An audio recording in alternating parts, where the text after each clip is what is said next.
ॐ भद्रं भवाति नः पुरः। आदरणीय पवित्र आत्माओं, मैं आचार्य विष्णुमित्र वेदार्थी आज श्रावण कृष्णा पंचमी विक्रमी संवत 2081 तदनुसार 25 जुलाई 2024 को तथाकथित स्वामी व आचार्य रामभद्राचार्य के असत्य प्रलाप के विषय में जनता को सावधान करने के लिए उपस्थित हुआ हूँ। आजकल एक चलचित्र स्वामी रामभद्राचार्य का लोक माध्यम जिसे सोशल मीडिया कहते हैं उसमें चल रहा है। इस चलचित्र में विद्या के शत्रु रामभद्राचार्य अपने मिथ्या भाषण से ऋषि कोटि के महापुरुष महर्षि दयानंद सरस्वती का विरोध कर रहे हैं और सच पूछो तो ये ऐसे बड़बड़ा रहे हैं कि जैसे सन्निपात ज्वरग्रस्त कोई रोगी बड़बड़ाता है। ये बड़बड़ा रहे हैं कि आर्य समाज के संस्थापक स्वामी दयानंद सरस्वती ने महान भूल की है। मैं अन्य भूलों की चर्चा न करके केवल एक भूल को बताता हूं जिससे बहुत हानि हुई है, ऐसा स्वामी रामभद्राचार्य जी कह रहे हैं। वे कहते हैं कि स्वामी दयानंद ने रामायण, महाभारत व पुराण को काल्पनिक बताया है। उन्होंने राम को वेदों में दिखाकर वह अष्टाध्यायी के सूत्रों में भी मैं राम को दिखला सकता हूं, ऐसा कहकर अपने अविद्या, हठ, दुराग्रह व अभिमानादि दोषों का दिग्दर्शन कराया है। रामभद्राचार्य जैसे विद्याहीन लोग जब स्वाध्याय रहित जनता में प्रसिद्ध हो जाते हैं तो उनके आख्यान का प्रत्याख्यान करना हमारा कर्तव्य हो जाता है। आइए उनके विचारों की संक्षिप्त समीक्षा करते हैं। महर्षि दयानंद सरस्वती ने अनेकत्र श्री राम, योगीराज श्री कृष्ण, वाल्मीकि रामायण व महाभारत की प्रशंसा की है। जैसे कि वे सत्यार्थ प्रकाश के तीसरे समुल्लास में रामायण वह महाभारत पढ़ने का निर्देश करते हैं। इसी प्रकार सत्यार्थ प्रकाश के छठे समुल्लास में राजा को भागवतादि ग्रंथों को पढ़ने का उपदेश करते हैं। वे अपने शास्त्र संस्कार विधि के वेदारंभ संस्कार में रामायण को पढ़ने के लिए कहते हैं। इसी प्रकार प्रकारणानुसार यत्र तत्र अनेकत्र महर्षि दयानंद जी ने राम, श्री राम, योगेश्वर श्री कृष्ण, रामायण व महाभारत आदि ग्रंथों के विषय में लेखन किया है। महर्षि दयानंद सरस्वती ब्रह्मादि ऋषियों के बनाए हुए शतपथ, ऐत्रेय आदि ग्रंथों को पुराण मानते हैं। वे भागवत आदि नवीन कपोल कल्पित पोप लोगों के लिखित, बोप देव जैसे धूर्तों के द्वारा लिखित भागवत आदि नवीन रचनाओं को पुराण नहीं मानते हैं। ऋषिदान ऋषियों के रचित शतपथ आदि को तो प्रमाण मानते हैं, पुराण मानते हैं, लेकिन भागवत आदि दुष्ट ग्रंथों को पुराण भी नहीं मानते हैं। वे पुराण भागवत आदि को क्यों नहीं मानते हैं? महर्षि दयानंद सरस्वती ने भागवत आदि पुस्तकों को महापुरुषों का चरित्र हनन करने आदि दोषयुक्त होने के कारण महाभारत को प्रामाणिक मानते हुए वह योगीराज श्री कृष्ण महाराज को अत्युत्तम महापुरुष बताते हुए सत्यार्थ प्रकाश के 11वें समुल्लास में लिखा है। स्वामी रामभद्राचार्य जी और उनके अनुयायी लोग यह सुने कि श्री राम ही नहीं, योगीराज श्री कृष्ण को भी कितना बड़ा प्रमाण पत्र दे रहे हैं। सच पूछो तो किसी योगी को कोई महान योगी ही प्रमाण पत्र देने में समर्थ है। वे सत्यार्थ प्रकाश के 11वें समुल्लास में लिखते हैं, उनकी लेखनी से जो वाक्य आए हैं उन्हें जनता को सुनना चाहिए, जिससे कि पता लगे कि आर्य समाज के संस्थापक महर्षि दयानंद सरस्वती योगीराज कृष्ण को कैसा मानते हैं। वे लिखते हैं, देखो श्री कृष्ण महाराज का इतिहास अत्युत्तम है। उनके गुण, कर्म, स्वभाव और चरित्र अत्यंत पवित्र हैं। वे एक आप्त महापुरुष थे। उन्होंने जन्म से लेकर मरण पर्यंत एक भी बुरा काम किया हो, ऐसा महाभारत में नहीं लिखा है। इस लेखन पर विचार करें। एक तो वे महाभारत को प्रामाणिक मान रहे हैं और उस महाभारत के अंदर योगीराज कृष्ण का जो जीवन चरित्र है वह आप्त पुरुषों के सदृश मान रहे हैं। उनकी लेखनी से योगीराज कृष्ण को उत्तम ही नहीं कहा गया, बल्कि अभी मैंने जो वाक्य आपके समक्ष रखा है उसमें अत्युत्तम कहा है। और कहा है कि योगीराज कृष्ण ने जन्म से मरण पर्यंत एक भी बुरा कर्म किया हो, ऐसा नहीं लिखा है। अब आप विचार करिए, क्या आर्य समाज और उसके संस्थापक, वेद के प्रचारक प्रसारक, साक्षात्कृत धर्मा महर्षि दयानंद सरस्वती क्या श्री राम को नहीं मानते हैं?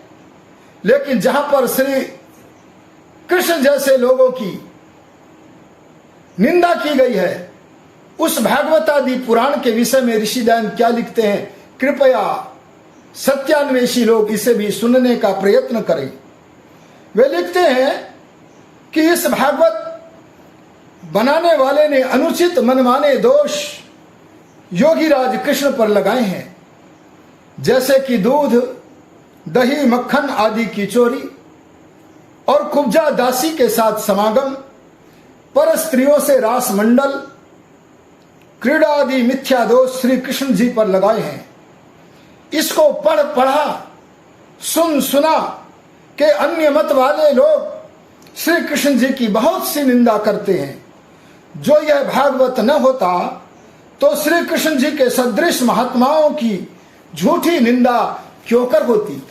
अर्थात भागवत आदि निंदा ग्रंथों के तो ऋषि दयानंद नहीं मानते, लेकिन शतपथ, ऐत्रेय, प्रथ, ऐत्रेय आदि ऋषियों के बनाए हुए ग्रंथों को पुराण मानते हैं और उन्हें वेदानुकूल होने से प्रामाणिक भी मानते हैं। और श्री कृष्ण जी का इतिहास अत्युत्तम है। वे आप्त महापुरुष हैं, उनके जीवन में लेस मात्र भी बुरा कर्म नहीं है, ऐसा भी मानते हैं और महाभारत के आधार पर मानते हैं। लेकिन जिसके पास ऋषि दयानंद का उपनेत्र न हो, वह कैसे समझे उसके विषय में। न वेत्ति यो यस्य गुण प्रकर्षम तस्य निंदाम सततम करोति। जो स्वामी रामभद्राचार्य जैसे लोग, दयानंद जैसे महापुरुष के गुणों को नहीं जानते, वो सदा ऐसे महापुरुष की निंदा ही करते हैं। स्वामी रामभद्राचार्य जी वेद में भी श्री राम को बताकर वेद वह सब ऋषि मुनियों तथा सत्य के विरुद्ध बोल गए हैं। वेद ईश्वर प्रदत्त ज्ञान है, इस विषय में वेद ही की अंतः साक्षी देखिए। वहां पर परमात्मा स्वयं कहते हैं, अपनी वाणी से कहते हैं, तस्माद् यज्ञात् सर्वभूतः ऋचः सामानि जज्जिरे छंदांसि जज्जिरे तस्माद् यजुस्तस्माद् अजायत। उस यज्ञ रूप परमपिता परमात्मा के माध्यम से उसी ने हमें ऋग्वेद, यजुर्वेद, सामवेद व अथर्ववेद चारों वेदों का प्रकाश किया है। यहां स्वामी जो आचार्य हैं रामभद्राचार्य, उनको यह भी समझना चाहिए कि ईश्वर प्रदत्त वेद सनातन है, अर्थात सदा विद्यमान रहने वाला है। इसी रूप में वेद सब ज्ञात अज्ञात लोक लोकांतरों में विद्यमान है। जो इस पृथ्वी पर है वही समस्त लोक लोकांतर में है और वही सब सृष्टियों में होता है। कौशल्यानंदन श्री राम अन्य लोक लोकांतरों में नहीं है। हाँ, उनके आत्मा ने नहीं बल्कि हमारे आत्माओं ने भी न जाने कब कब कहां कहां किन किन लोक लोकांतरों में जन्म लिया होगा, लेकिन उनके देह का नाम तब राम नहीं रहा होगा। इसलिए मैं कहना चाहता हूं कि सब सृष्टियों में परमात्मा जीव के लिए अपना वेद ज्ञान प्रदान करता है। इस बात को समझने वाले सब ऋषि यही कहते हैं, शास्त्र योनित्वात्, अर्थात संसार में ऋषियों के बनाए हुए जितने शास्त्र हैं उन सब शास्त्रों की योनि माने कारण अगर कोई है, आदि मूल अगर कोई है तो वह वेद है। महर्षि मनु जी भी कहते हैं वेदश्चक्षु सनातनम। अरे वेद तो ज्ञान चक्षु है, और वो कब रास्ता दिखाता है, वह वेद ज्ञान चक्षु कब हमारा मार्गदर्शन करता है, तब महर्षि मनु कहते सनातनम, वो तो सदा विद्यमान रहता है, सब सृष्टियों में सर्वत्र रहता है, इसलिए उसके समीप बढ़ो। जिस समय हम व्याकरण पढ़ना प्रारंभ करते हैं, अरे व्याकरण पढ़ने के लिए विद्यार्थी बनकर के उपस्थित होते हैं, उस समय हम आचार्यों से पूछा करते हैं हम व्याकरण का अध्ययन क्यों करें। तब हमारे आचार्य लोग गुरुकुलों में कहते हैं रक्षार्थम वेदानाम अध्ययम व्याकरणम। अरे वेद के अध्ययन के लिए व्याकरण पढ़ना चाहिए। ऋषिदान ने जब आर्य समाज की स्थापना की तो कहते मेरा किसी नवीन कल्पना को रचाने का लेश मात्र अभिप्राय नहीं है, अपितु उन्होंने आर्य समाज के तृतीय नियम में लिख दिया वेद सब सत्य विद्याओं का पुस्तक है। वेद का पढ़ना पढ़ाना और सुनना सुनाना सब आर्यों का परम धर्म है। इसलिए हमें इस बात को समझना चाहिए कि जो सनातन सदा विद्यमान रहने वाले वेद हैं, उन वेदों में लौकिक इतिहास नहीं है, उसमें भूगोल की बातें भी नहीं होती। और ये अविद्यानंद स्वामी रामभद्राचार्य महाभाग वेद मंत्र में से ऐतिहासिक महापुरुष श्री राम को ढूंढ रहे हैं। वाल्मीकि रामायण में श्री राम को वेदों का विद्वान कहा है। प्रतीत होता है इन्हें ईश्वर प्रदत्त वेद शास्त्र, ऋषिकृत शास्त्र, ऐतिहासिक पुस्तक वे व्याकरण आदि के ग्रंथों के अंतर का भी नहीं पता है। इसी कारण इतिहास को वेद में से ढूंढने का प्रयास करते हैं। मनु जी के अनुसार वेद में से शब्दों को ले लेकर संतानों के नाम रखे गए, अरे स्थानों के नाम रखे गए और अब भी रखे जाते हैं। यदि उनमें से कोई बालक आगे चलकर महापुरुष बन जाता है और वह प्रसिद्ध हो जाता है तो कई अविद्यानंद स्वामी रामभद्रानंद जैसे लोग उस महापुरुष को वेदों में से ढूंढने का कुत्सित प्रयत्न करते हैं। लेकिन यास्काचार्य जैसे लोग कहते हैं कि नहीं, वेद तो सनातन है, उसमें से भूगोल मत ढूंढो, भूगोल परिवर्तनशील वस्तु है, इतिहास परिवर्तनशील वस्तु है। इतिहास अपने विद्यमान होने से पहले नहीं था, आगे भी नहीं रहेगा। इतिहास ऐसा निश्चय से था माने अब न रहा, और जब था उससे पहले भी नहीं था। ऐसी बातें वेद में नहीं है। हाँ, वेद में नित्य इतिहास तो है, सब सृष्टियों में होने वाला ईश्वर कृत इतिहास तो है। जैसे सूर्या चंद्रमसौ धाता यथा पूर्वम अकल्पयत, अरे उस सारी सृष्टि के धारण करने वाले परमात्मा ने वेद की रचना और सूर्य चंद्रमा आदि की रचना जैसे पहले की थी वैसे ही इस सृष्टि में भी प्रादुर्भाव किया है और आगे भी करेगा। ऐसा नित्य इतिहास तो वेद में है, लेकिन मानवीय इतिहास वेद में ढूंढना अविद्या के अतिरिक्त तो कोई वस्तु नहीं है। रमु क्रीडायाम धातु को लेकर ऋषि वशिष्ठ ने कौशल्यानंदन का नाम राम रखा था। राम जिस शरीर के लिए कहा गया वह सनातन अर्थात सदा से नहीं है, अर्थात जीव तो सनातन है पर मनुष्य सनातन नहीं है। मेरा आत्मा तो सनातन है पर मेरा नाम विष्णुमित्र वेदार्थी है। यह नाम मेरे वर्तमान जीवन के शरीर का है, यह शरीर सनातन नहीं है। पहले मेरा कोई नाम पीछे के शरीरों में और कोई था, इस बार विष्णुमित्र वेदार्थी है और अगले जन्मों में न जाने क्या नाम हमारे पितर रखेंगे। इसलिए मैं कहना चाहता हूं कि जीव तो सनातन है पर मनुष्य सनातन नहीं है। वेद सनातन है, उसमें किसी भी देहधारी का इतिहास नहीं है। राम को ईश्वर बताना वेद विरुद्ध है, ईश्वर की अवमानना और नास्तिकता है। उसमें राम की स्तुति भी नहीं है, राम का गुण कथन भी नहीं है, सत्य भाषण भी नहीं है, क्योंकि स्तुति गुणों का सत्य कथन करना होता है। उन्होंने ऋग्वेद के जिस मंत्र से राम का इतिहास निकालने का प्रयत्न किया है, कुछ चेष्टा की है, उसमें रामम पद है। उस ऋग्वेद के मंत्र में रामम पद है, रामय नहीं है।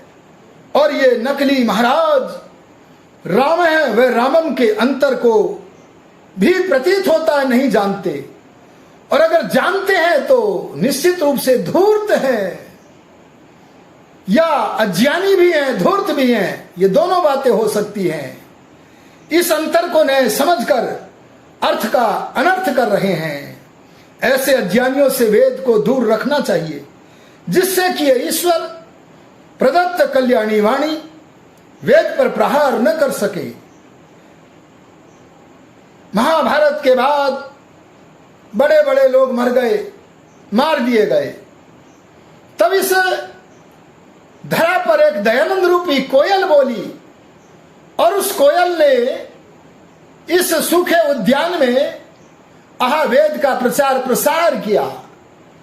आर्यो, हमारा कर्तव्य है कि हम सत्य के प्रति निष्ठावान हो।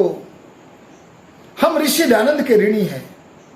ऋषि दयानंद से पहले के जो ब्रह्मा से लेकर जैमिनी पर्यंत ऋषि हुए हैं, उन सब के भी ऋणी हैं, क्योंकि उन्होंने वेदों के सत्य सनातन वार्ताओं को हमारे समक्ष प्रस्तुत किया है। अगर दयानंद योगी कोई नवीन कल्पना को चलाने वाले होते तो वे वेद सब सत्य विद्याओं का पुस्तक है यह ना कहकर, बल्कि लिख बैठते, मेरे बनाए शास्त्र सत्यार्थ प्रकाश का पढ़ना पढ़ाना वह सुनना सुनाना सब आर्यों का परम धर्म है। हे सनातनियों, सत्यार्थ प्रकाश वेदों के अनुकूल है, साक्षात्कृत धर्मा है, ऋषि दयानंद का लेखन है, लेकिन फिर भी वह सर्वज्ञ की रचना नहीं है। इसलिए उन्होंने आर्य समाज का आधार वेद को बनाया, और उन्होंने वहां आर्य समाज के तृतीय नियम में वेद को आधार बना करके रखा है। मैं आपसे निवेदन करना चाहता हूं कि जो वेद पर प्रहार कर रहे हैं, लोगों को लग नहीं रहा है कि ये वेदों पर प्रहार कर रहे हैं। जो महर्षि दयानंद के विरुद्ध मिथ्या भाषण कर रहे हैं कि वे महाभारत को नहीं मानते, वे रामायण को नहीं मानते, वे श्री राम कृष्ण को नहीं मानते, ऐसे लोगों का खंडन करना चाहिए, बहुत तीव्रता से खंडन करना चाहिए। ये आरती उतारने के योग्य नहीं है। ऋषि दयानंद ने कहा, सज्जनों के साथ प्रीतिपूर्वक व्यवहार करें।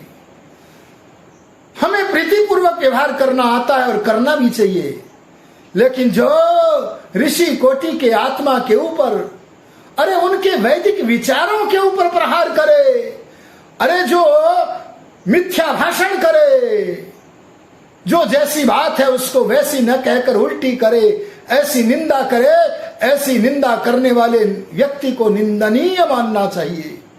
मैं आपसे निवेदन करता हूं कि इनको तैयार करो, आर्य समाज के विभिन्न इकाइयां सक्रिय हो जाएं और सक्रिय होकर के सब इनको शास्त्रार्थ के लिए आह्वान करें। और यदि ये शास्त्रार्थ के लिए ना आए तो विभिन्न आर्य समाज की इकाइयां अपने अपने स्थानों पर इनको न्यायालय में घसीटे, जिससे कि पुनः कोई इस प्रकार का दुस्साहस न कर सके। मैं स्वामी रामभद्राचार्य को धर्मानुसार यथा योग्य व्यवहार करते हुए, अर्थात उनकी आरती न उतारते हुए शास्त्रार्थ के लिए चुनौती देता हूं, जिससे कि धराधाम पर सत्य का प्रचार प्रसार हो। इन्हीं संक्षिप्त वक्तव्य के साथ, विचारों के साथ आज मैं इस वाणी को इस समय विरमित करता हूं। यदि शास्त्रार्थ के लिए स्वामी रामभद्राचार्य नहीं आए तो हम पुनः आपके समक्ष उपस्थित होंगे।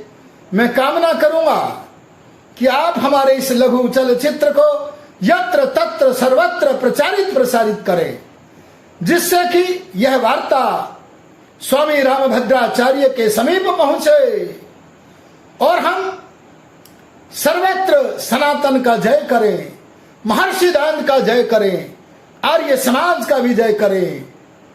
ध्यान देना, इस बात को सदा याद रखना, चाहे कोई कितना भी सनातन को बिगाड़ने का प्रयत्न करे, चाहे मतवादी लोग आकर के नए नए मतांतर पैदा करें, लेकिन ऋषि दयानंद ने बड़ी प्रिय वार्ता कही है, परमेश्वर की कृपा और हम लोगों के पुरुषार्थ से यह धरती जब तक रहेगी, अर्थात सृष्टि उत्पत्ति से लेकर प्रलय पर्यंत संसार के पदार्थ, सृष्टि के पदार्थ और परमात्मा का संविधान, सनातन संविधान वेद विद्यमान रहेगा। इस बात को सामने धर के संतुष्ट होकर के हमें पुरुषार्थ करना होगा। कृतम में हस्ते जयो में सव्याहितः, इस वार्ता को, इस भावना को अपने मन में रखना होगा। और मैं बार बार कहना चाहूंगा कि स्वामी रामभद्राचार्य जी, अब छिपने से काम न चलेगा। आपने आर्य समाज रूपी सिंह के मुख में हाथ डालने का दुस्साहस किया है। आपको सामने आकर क्षमा याचना सार्वजनिक करनी होगी अथवा शास्त्रार्थ के लिए आना होगा। और हम इसके माध्यम से एक ही कार्य चाहते हैं कि सारे धराधाम पर वैदिक धर्म की विजय वैजयंती पताका लहराए। इन्हीं शब्दों के साथ अपनी वाणी को विरमित करता हूं। ओम शम।